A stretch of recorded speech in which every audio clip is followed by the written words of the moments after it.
যিনি ভিকটিম, যার সাথে ঘটনাটা ঘটছে, তিনি যদি জড়িত থাকে বা তার যদি ইচ্ছাকৃত ভুল হয়, তাহলে আমার মনে হয় তাকে বহিষ্কার করা উচিত ছিল।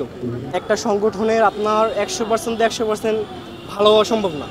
আমরা আপনার সংগঠনটা পরিচালনা করতেছি এবং যারা খারাপ কাজ করতেছে তাদেরকে আমরা চিহ্নিত করতেছি এবং আমাদের কাছে অভিযোগ আসার পরপরই আপনারা দেখতে পাবেন যে আমাদের সংগঠন বলেন, বৈষম্যবিরোধী ছাত্র আন্দোলন বলেন, সবাই এটা জাস্টিফাই করে আপনার তাদেরকে বহিষ্কার করতেছে এবং বৈষম্যবিরোধী ছাত্র আন্দোলন রিফাত রশিদ ভাইয়া ইতিমধ্যে আপনার বাংলাদেশের সকল কমিটি তারা স্থগিত করে দিয়েছে। এটা তো আপনারা জানবেন। তো বাংলাদেশে এটা নজরবিহীন ঘটনা যে কোনো একটা সংগঠন কোনো একটা ব্যক্তি দায়ে তাদের সকল কমিটি বাংলাদেশ স্থগিত করে দিয়েছে।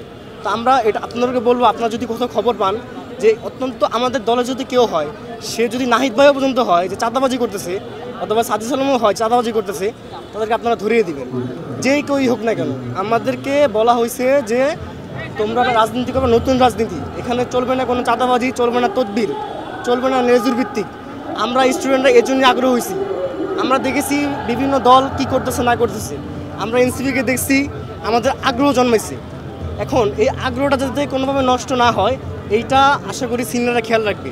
চাঁদাবাজি বলেন, লেজুর ভিত্তিক বলেন, এইসব যে যা হয়েছে ওগুলো পিছনে ফেলে ভবিষ্যতে যাতে এগুলো না হয়, এই দিক দিয়ে অন্তত সিনিয়ররা খেয়াল রাখবেন বলে আমি আশা করি।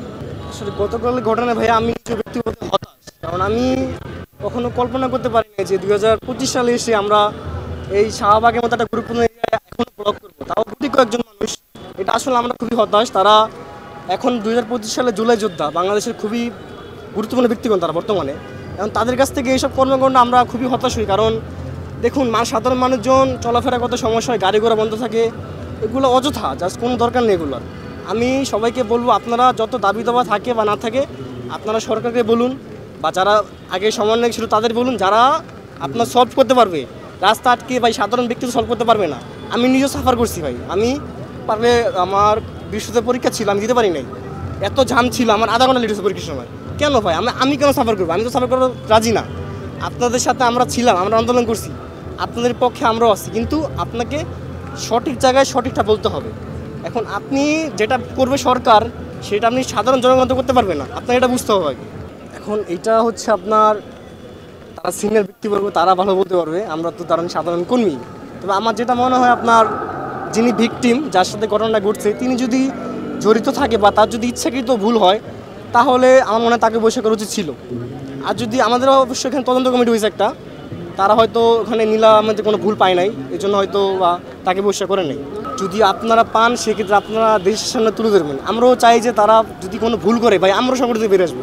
তারা আমাদেরকে স্বপ্ন দেখেছে নতুন কিছু করার, আমরা যদি সেই স্বপ্ন যদি আমরা দেখি যে এটা মুখের কথা, কাজে বাস্তবায়ন নাই, তাহলে আমি থাকবো না ভাই।